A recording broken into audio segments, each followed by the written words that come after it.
Welcome to Makers of Tomorrow, the podcast where each episode we talk with founders, industry leaders, and innovators to explore the latest trends shaping brands and the consumer experience. We are your hosts, Kareen Mallet and Gottlieb, founders of Replica, the social selling platform revolutionizing how brands connect, inspire, and sell in today's digital world.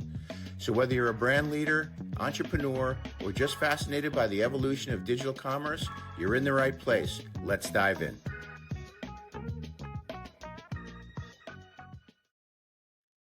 Today's guest is a true force of nature. She is not only building a skincare brand, she's building a movement. One that dares to harness the raw power of the outdoors, proving that sustainability and performance aren't just possible together, they're essential. As founder of Freaks of Nature, Julia Nimocks is pushing the limits on bio-based ingredients, ocean-bound plastic innovation, and high-performance skincare, built for those who don't just admire nature, they live it. Welcome, Julie. Thank you for having me. Yeah, I'm how are you good, doing? thank you. Pretty good. Excellent. So I guess the first and most obvious question is, why is the brand name Freaks of Nature? Yeah, the name is really highly evocative of what the brand intends to accomplish. With Kelly Slater as our co-founder, obviously the OG freak, 11-time WSL surfing champion, still surfing on a competitive circuit today. He really represents a lot of what we as a brand embody, not just the athletic prowess of Kelly and other athletes like him who, are just dogged in their pursuit of their athletic feats, but also really the combination and synthesis of bio-based natural ingredients and our ability to create formulations, really leveraging a lot of the different ways in which biotechnology companies are bringing ingredients to market. And what's your background? So my background is an early stage consumer. I was an early employee at Billy, the women's razor company. I was employee number 4 there, so ran a broad spectrum of things, including supply chain and product development. And while I was there, we had incredible growth, and that was an amazing experience. And so I've sort of built my career in consumer early stage companies. So sustainability is a huge topic in the beauty industry. Could you tell us some challenge to build a brand that is truly sustainable? Yeah, absolutely. Sustainability, I'd say on the packaging side of things, the challenge is really meeting the consumer's needs in terms of the actual performance of the product. Our package is made of 100% ocean-bound plastic. And one feature is that it is still plastic. So while it's ocean-bound recycled plastic, it is still plastic. And the alternative, which we considered, in terms of refills or in terms of metal tubes, all things we considered have such issues that the consumer necessarily wouldn't love using them on a day-to-day basis. Metal tubes, for instance, split.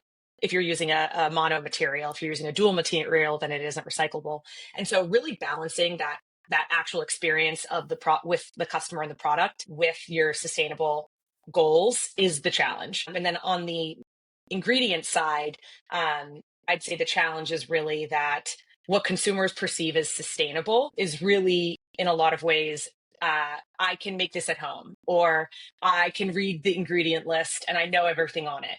When, that's not necessarily true, because a lot of what these biotechnology companies are doing is advancements in technology to replicate nature. And so you'll see a lot of new innovative ingredients on your IL. And that actually allows us to create more, beautiful cosmetic formulations. It just is also incorporating new ingredients that consumer might not be familiar with. And so I think in beauty specifically, sustainability often on the formulation side is seen as something that needs to be simple. And I'd actually challenge that. I think a lot of what we're trying to accomplish is using new innovation to create more sustainable formulations. Great. What's been one of your biggest learning in growing your company? Oh, there's been a lot. So we launched less than a year ago. We For launched those May 7th. entrepreneurs listening, you'll love this answer because we all do it all the time, and there's a million different things we have to go through. Yeah.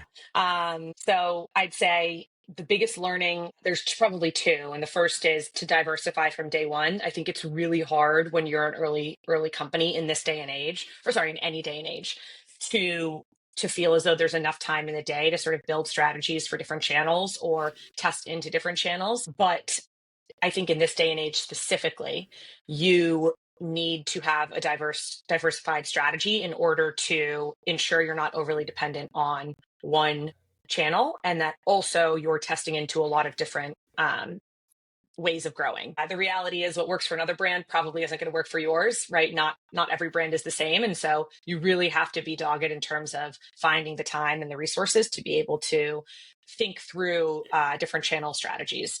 And then the second one is just, this is the most, obvious, but often the most overlooked, is just listening to your customer. Whether it's as an early stage CEO, being in the customer service inbox yourself, right? And receiving and responding to those customer service emails. Sure. Nothing is more valuable than really seeing how people are responding to your product and market. We're right now 9 months in doing a really big sprint on customer discovery. And I've lined up 40 interviews with some of our highest repeat and not yet repurchased customers to talk them through basically a list of questions to understand how they're liking the product, what they don't like about it, what we can do better, how they perceive the brand. We want to message so many different features in our brand. It's not one simple message that often, amazing features of our products get overlooked. We formulated all of our products with microbiome PhD, and we have a huge emphasis on skin barrier support. But oftentimes people know us as Kelly Slater's brand. And so I think it's important as an early stage company to really, you spent so much time bringing this product to market, but then understanding actually how it's landing. And again, it takes time, but it's really worthwhile. So your brand is really created by one of the ultimate influencers in your space. So Mm-hmm. I guess the question is do you use his celebrity to reach out to consumers? And, what are the other ways in which you would reach out to find the Mm-hmm. new consumers? And then you mentioned you're speaking to repeat buyers and also those that didn't repeat their purchase. So I'm just kind of curious, you mentioned different channels. So let's kind of go through the different channels. First, Mm-hmm. we'll start with, I guess, the use of the ultimate influencer. Yeah. I think it's interesting. Kelly obviously has such a presence on Instagram and Facebook, but I wouldn't necessarily call him an influencer, actually. I think he's really an athlete, and those are Well, two different he's things. influential to the He's community. very So yeah, influential, but I, yeah. I do think in terms of how um, those different types of online presence act, they're very different, right? An influencer in the traditional sense is constantly selling you things. That is not Kelly Slater. Kelly Slater is very much an athlete first and foremost. He's talking on his social about, competitions that are coming up and, showing himself in different training settings. That's very different than, for instance, if we partnered with someone who was an influencer No doubt, and first. more Yeah. authentic as well. Totally. Yeah. And that's what we love about it. The one thing, the thing that his influence has really lent us, and I think, he has been super involved in the formulation and very involved in really building the brand with us, right? The focus on sustainability, we all prioritized it, but for Kelly, it is a non-negotiable. You see that through all of the brands that he works with. You see that through his own, the way he talks, the things that he supports in terms of, organizational or environmental causes. That is a non-negotiable for him. And so that definitely, we aligned on making that a key feature of this brand, very much led by him. And so a lot of what he provides us and what we've really benefited from is the credibility that he lends, both in terms of, right, if this absolute freak of nature who surfs, for hours every single day What a is life. wearing this sunscreen, right, Right. to protect himself, it must obviously work. And so on the flip side, that was also a challenge to ensure that we were creating a mineral-based sunscreen that did not use, I don't, most consumers don't know this, but most water resistance is actually created through microplastics. Our water resistance is created through bio-based materials that then also, had a cosmetic elegance to it, right? The reality is a lot of very high SPF 80-minute water resistant sunscreens are like absolute paste. That's what surfers use. Like traditional zinc is very harsh on your skin. We want And our doesn't products look to, so great either. It doesn't look so great. Right? I No. mean, having that Um, white face is not camera ready. I know, I know. So, I think for us on Meta specifically, given that that's the channel that he interacts with most, lends us just a huge amount of credibility. And I would say that's also true with the retail channel, which I know is less relevant to this conversation, but, being able to walk into all of the stores that know Kelly from a, specialty sports standpoint and present this as Kelly's brand is hugely, hugely Yeah, no, influential. I think that's actually really relevant. So, because I was going to ask, once you start with somebody who's influential and has a nice platform, Hmm. and then you start your different channels, one would be retail. I would imagine that, his presence would be good for, those initial calls to get the Totally. distribution. But, I guess where I was going was, how do you then tap into his network? He has to have Hmm. a pretty decent network of professional surfers and Hmm. outdoor enthusiasts and very healthy, energetic, athletic people. So do Yeah. you ever, find a way to tap into his group of well, I guess his sphere of Yeah. influence? Yeah, absolutely. I mean, I think, given that we are not a surf brand, we're really a athletic brand. We work with cyclists, we work with, marathoners, we work with marathoners. We really want to ensure that this product is known for athletics and athletes, not just surf.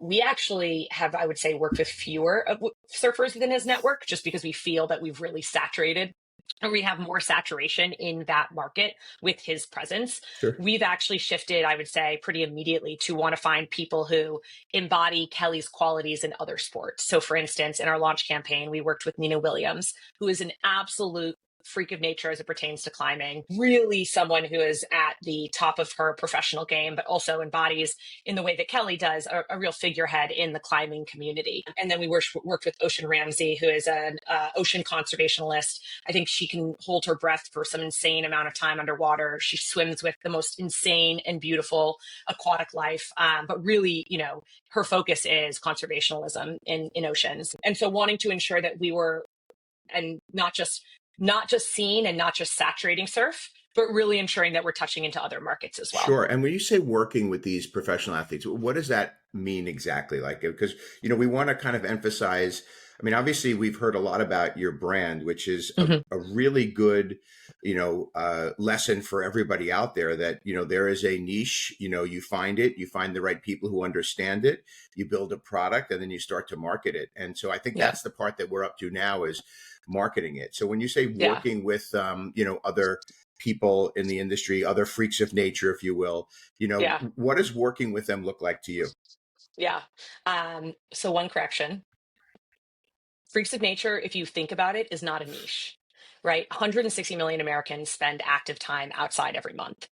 We're marketing to the same people that Nike, Arc'teryx, Patagonia is marketing to. All of these people are buying activewear, but until us, there was not a brand that was marketing skincare in an active way, right? Hmm. For people who are active. And so we definitely, compared to the rest of the beauty market, seem niche. But if you take a step back and really think about that customer is not niche at all. They just Excellent really have point. never been spoken to in a beauty sense through their athletic emphasis and endeavors. And then I would say working with, And by the so way, let me yeah, just compliment you on yeah, that. That's a really interesting way to look at your product, right? I mean, you're right. I immediately went to niche because I'm thinking just skincare and suntan lotions. yeah, And at the same time, you look at it which is right, in a much more broad-based scenario that, people like being outdoors. They buy certain equipment for whatever they're doing outdoors. And at the end of the day, your skin is exposed and that needs the totally. proper equipment on it. That's why we wear jackets. It's why we wear 100%. hats and everything Helmets. else. So Yeah, I think that's yeah, brilliant. It's a great, thank you yeah. for switching that. No, of That's course. brilliant. Yeah. And so in terms of working with, we work with uh, people of influence or actual traditional influencers in a broad spectrum of ways. And we are a very young, early brand, so it's always driven by right what we can really afford and testing into different types of profiles. I would say for Nina and Ocean, for instance, they were part of our launch campaign. So it was a really creative partnership where we wanted them to be part of all of the launch materials and really lending their credibility and obviously lending their perspective on the product itself, but really lending their credibility. We have since evolved to sort of splitting our, strategy into two ways. The first is continuing down the road of really working with people who are highly credible and really, um, have the most athletic, are freaks of nature, but also are thoughtful in the brands that they work with. That's one way, and that's more of a traditional, I would say, like brand partner. And then the other way is we're starting to work with traditional influencers. So especially as it pertains to the beauty world, right? That skinfluencer on TikTok, for instance, that's how so many of these beauty brands move product, right? It's through, here's my routine, here's the products that I'm using, being in those roundups, dermatologists talking about the best thing for your skin microbiome or your skin barrier. And so really reaching out to those traditional influencers to ensure that they know about our brand and ensure that they know, right, about the benefits specifically as it pertains to the microbiome that our brand offers. And, we don't have a formula because so many of these things are fluid, and we'll do a partnership with someone for 6 months, and then we'll all of a sudden see an amazing influencer who we gifted start converting. So then we want to give them more budget to try another video. So it's definitely more fluid, but I'd say those are the two ways that we partner with people with influence and influencers. So influencer marketing, clearly one of the ways in which you reach out to consumers. I think it's interesting that you've honed in this particular conversation about some of the skin influencers. As you know, Kareen and I developed a platform called Replica Software, and we work with a lot of skincare and beauty care brands, and they do work through their network of estheticians and dermatologists and skincare experts. So that is a crowded field, but you have the extra benefit of being able to speak to athletes that are, just doing their thing and protecting the largest organ on their body. Right. Totally. I mean, especially in some of the sports that they do, they're not always covered by jackets and hats. As surfing goes, that's the least thing you would want to put on. So I think it's really interesting to be able to tap into that network. And so I guess the question becomes, are you relying on them to create content, or do you feed them content, or is this like an organic approach to affiliate marketing? Yeah. We always have a very tight brief.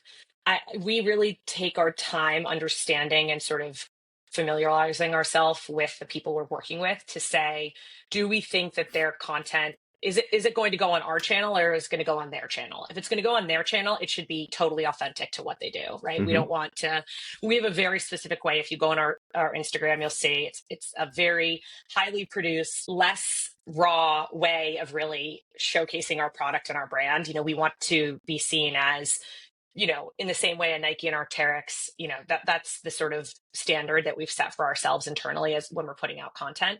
And so on individuals' channel, the goal is that they're converting, right? The goal is that they're really able to connect with their audience who, if for whatever reason we produce the content and then bring it to their channel, it might seem totally out of the norm and inauthentic for that person. So we want when we're working with partners for them to really be creating content that's authentic to them.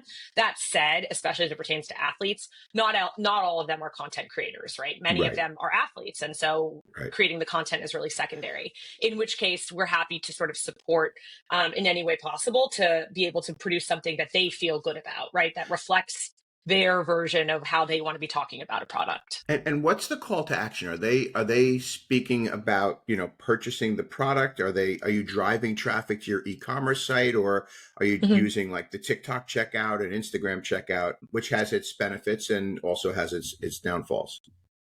Yeah, it's really dependent upon, again, the interaction. They say it takes 7 times before a customer has to see your brand before they purchase. And so I think a lot of what we have done is really just building that organic awareness and word of mouth, especially as it pertains to gifting, which is a huge feature of our whole brand. We definitely want to make sure that we're in the hands of the people who have influence, and whether they choose to post is sort of like up to them. But I would say that as it pertains to each individual interaction, whether if it's on TikTok, we're typically driving to an Amazon link. If it's on Meta, we're typically driving to our Instagram. That then, the expectation is that someone's familiarizing themselves with us and then clicking through to purchase. But It the really click through depends to on the channel. purchase happens on Instagram in this case, right? Yes, exactly. So how do you capture customer data? Because that's one of the things that Mhm. we, as we speak to brands, they love the social influence provided by the social networks, TikTok, Instagram, etc. But the checkout that happens on TikTok and Instagram, they don't get a chance to know who their customer is. And that was one of the things that Kareen and I tried to tackle, the Mhm. click driving back to the brand's website, where Yeah. that's a place where, you own the destination. Perhaps you can grab some of the content that your influential audience is creating for you. And then that Mhm. could also be on your e-commerce site. Is that something you've been looking at doing? To be honest, it's not something we've been looking at doing yet. I would Okay. say that really influencer has been much more top of funnel for us at the moment. And so we're really more focused on word of like building that organic awareness, and ensuring that we're, especially leading up to our high season, um, on the top of everyone's mind. This conversation will probably shift for me as we go into our highly converting season of spring and summer. And I think that, Mm-hmm. we'll feel more of that pain. That said, I do think, especially as it pertains to Amazon, which I know is a channel that people don't necessarily, you don't own your customer data there, Amazon does. And so from a repeat purchase standpoint, it's super challenging. I think we really have a holistic approach as it pertains to anything on the internet, whether it's Amazon, Meta, TikTok. People are so fluid in their use of a lot of these channels, Right. and a lot of the, different ways of purchasing, that to track it precisely, I mean, attribution is so imprecise at this point. And so we're really trying to take a holistic approach and look at overall spend across all channels against overall performance, because I think it's so difficult to isolate, is the reality at this point. Okay, I get it. I think you're certainly on the right track. I mean the brand kind of speaks for itself. It's funny though. You mentioned your high season, and of course I'm sitting in South Florida right now, and I'm thinking, boy, we don't really we have hot and we have hotter, so and sunny and sunnier. So I was Yeah. wondering if maybe looking at some regional approaches where you have a steady flow of business all year round might be something you want to consider as well. Yeah.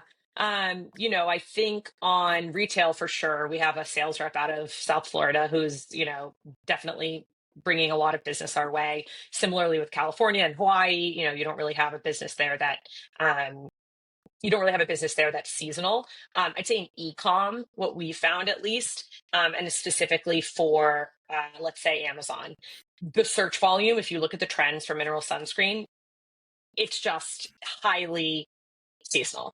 You see, in summer months, that search volume uptick by 4x. No doubt. And on Meta, I'd say, there's definitely conflicting opinions on whether hyper targeting locations drives any additional efficient conversion. It definitely drives more conversion, but not necessarily more efficient conversion. But yeah, it's definitely, again, we're less than a year old, so we're definitely going to be thinking through a lot of different strategies when we sort of, as we scale. So, Good. as a last question, where do you see your company in like 5 to 10 years? Yeah. 5 to 10 years with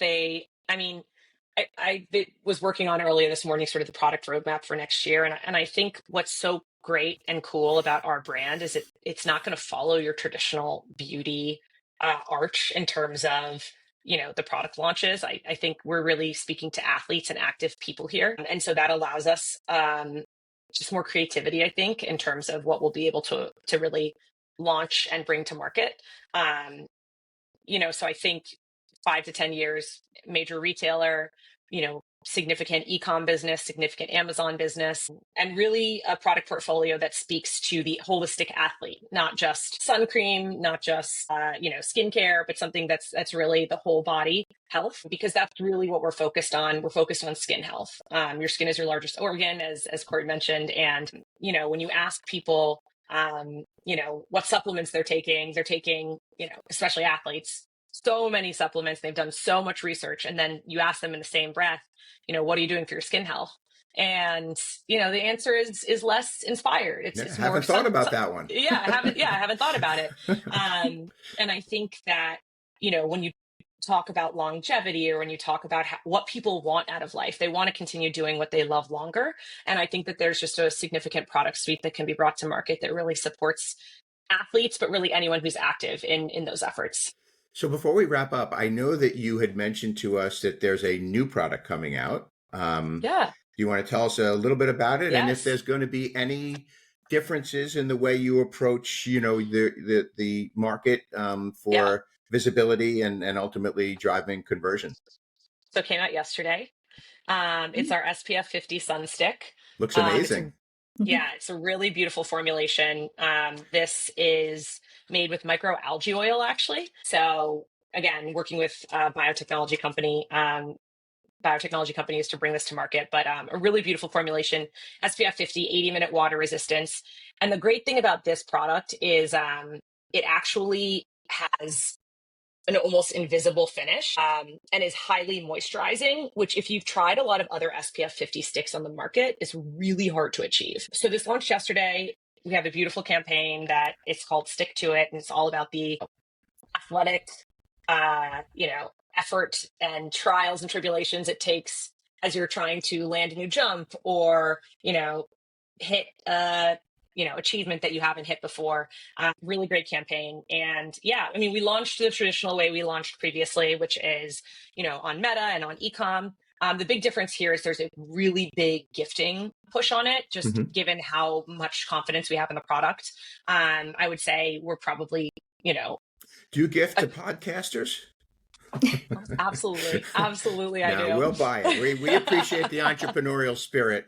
And we certainly know, one of the things that I've really enjoyed about this conversation, besides the fact, obviously, that the brand is exciting and you're working, several different angles that, are proven for you, but sometimes, you have to shift and maneuver, it's the entrepreneurial hustle that I think Kareen and I appreciate the most, because this is between us, we've done 6 ventures.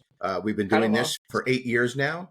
And we still consider ourselves a startup, and Totally. for the entrepreneurs listening, you know how that works. You wake up early, you go to sleep late, you keep your computer on your chair and next to you at all times. And then when everybody leaves the office, you clean up the bathroom. And that's just the way it is. But what a great story, Julia. I really appreciate you sharing it with us. Thank you for having me. I'll just kind of say the following for everybody listening. As we wrap up, one thing's very clear. Freaks of Nature is not just a skincare brand. It's a movement, whether it's through direct-to-consumer channels, affiliate marketing, or social commerce. Julia is obviously paving the way with a new era of beauty, connects deeply with consumers. If you want to learn more about Julia's company, Freaks of Nature, firsthand, be sure to visit freaksofnature.com.